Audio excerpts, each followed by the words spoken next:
Fani Willis Lover Nathan Wade is one of the slickest witnesses I've ever seen take the stand. So much so that he couldn't even keep the smile off his own face when he was telling lies. Check this out.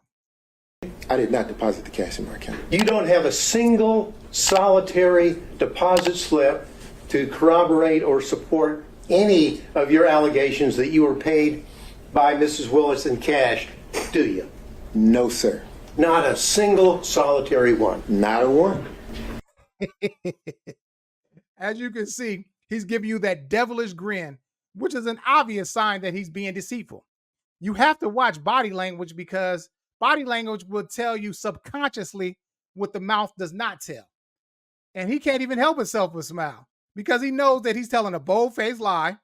And anyone with any common sense would see that this is not true. So let's go to the next clip and you can see how he continues to lie and deflect. Check this out. A third of that came to the law firm of Nathan Wade. So you're saying that the law firm of Nathan Wade did not receive checks from Fulton County government over $300,000 in the year 2022? That's a different question. A third of the $300,000 came to Nathan Wade. It's very relevant. He filed an affidavit with the court saying, with another court, he told another judge that he made $9,500 a month. Okay, so right here, what she's referring to is that his divorce case. In his divorce case, he claimed that he was only making $9,500 per month. Now, remember, he received a check from Fulton County for $300,000, and what he was doing, how he was deflecting, he was using semantics, is that, now remember, when you have a corporation, they take the $300,000, and he's saying that he divided it up three ways with his partners. So he has some type of corporate partnership that he has. And then out of that $300,000, he received $100,000, and he dispersed $9,500 per month during that year. See, when you have a business, you can structure it however you want to structure it. As long as it makes sense, the government won't say anything. So you have to pay yourself a reasonable wage in order for this structure to not be, audited by the IRS or anything. So $9,500 per month out of that, is sounds like a fair wage. But remember, I'm sure he tried to route it around some type of way and it got back into his pocket. But that's just it's a shelter to, when money comes in, you can control it and you're not taxed on the whole thing. So let's keep it moving, and you can see how he continues to be deceitful. That's what he swore to. And all right, so this entire inquiry is just to establish that prior and consistent statement. Yes. Did you take a trip to California with Ms. Willis in 2023? I did. Did you pay for those trips on that credit card? Okay, now right here, this is a trap question because she's trying to show proof that he paid for the trips, and if he answers it, if there are any inconsistencies between this trial and then his divorce proceedings, then he can obviously be charged, with perjury because, it would be an obvious lie. So, I mean, the way that he's answering these questions, I mean, you could tell that he's a lawyer because he doesn't answer them directly. He always goes around the question. Let's keep it moving. I used the credit card to book the travel, but understand. She paid you back cash. Well, let me say this. Let's take the Belize trip, for example, since you started there. That was a birthday gift to me, so I paid nothing for that trip. Zero. Okay. So the charge.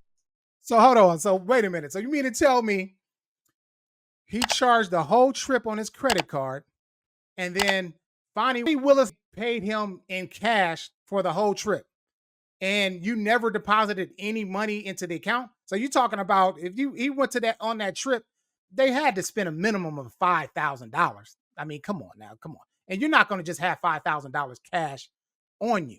So he was obviously being deceitful. And remember, they were having sex, they were together. There's no way in the world you can tell me that he's charging these charges and he's making her pay him back. You know that goes against the code. Come on now, keep it real. Let's keep going. Charges that are on your card she gave you cash for? She did. Okay. So all of the charges. Excuse me, Your Honor, I believe the witness had finished answering the question. Oh, did you have more? I did. Okay. I wanted to get into the charges on the card because traveling with her is a task.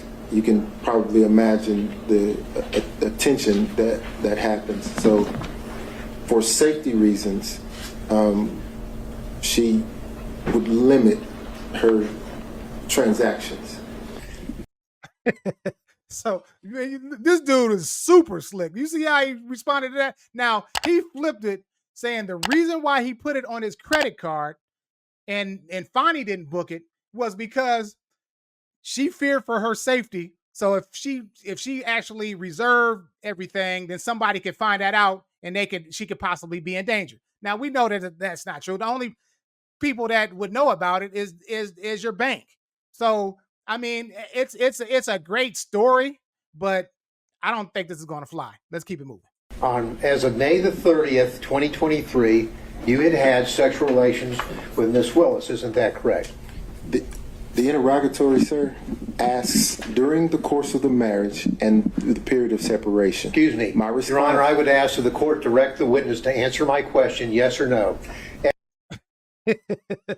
As you see, he playing games again. Now remember, he took an interrogatory, which is where you have to answer the who, where, and why of the situation. So they normally use this, especially in Georgia, when you're talking about divorce cases. So what it is the way he answered it, like they asked him did he ever have sex with anyone during the marriage? And the way he answered it was, hey, and this was in his divorce court. He said, officially he was done with the marriage in 2015 because his wife had cheated on him. So he basically wasn't married, but he just stayed in a relationship because of his children. And then after his children were gone, that's when he filed for divorce. But he was still legally married. So he was trying to skate around the question, saying that that's how he answered it because in his mind, he was not still married. Now, come on, man. That's you were still married. And I mean, just say it. Like if you guys were separated, then you could do what you want to do. But like I said, they were not separated. They were still living together.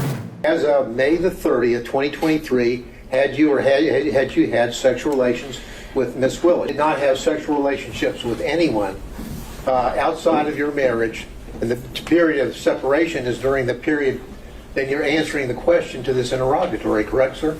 I'm saying during the course of my marriage, I did not have sexual relations to anyone, and this answer's no. Well, again, Your Honor, I need... And as you see, he's pointing when he said this answer was no. That was when he had the interrogatory when he was having his divorce court. Now, like I said, his wife's attorney did not make it clear to say that he was having an affair during the marriage. She should have, whoever the attorney was, should have made it more clear. He's just going by saying that, according to this, I said no, but in reality, he was. So let's keep watching. You can proceed, Mr. Gill. We need a yes or no. Let's just get down to it. Did you or did you not, by May the 30th, 2023, have had sexual relations with Miss Willis, yes or no? Yes or no? Yes. Okay. Now, Nathan Wade should get an Oscar for his performance on the stand. But since this is going to be decided by a judge, it is up to the judge to weed out the truth from falsehood. So this does not look good for Fani Willis because any person with common sense can see that he was lying and he was given a new contract right after they came back from their trip from Aruba. Please like and subscribe as we continue to bring you exclusive content and we will break down the hottest news and current events.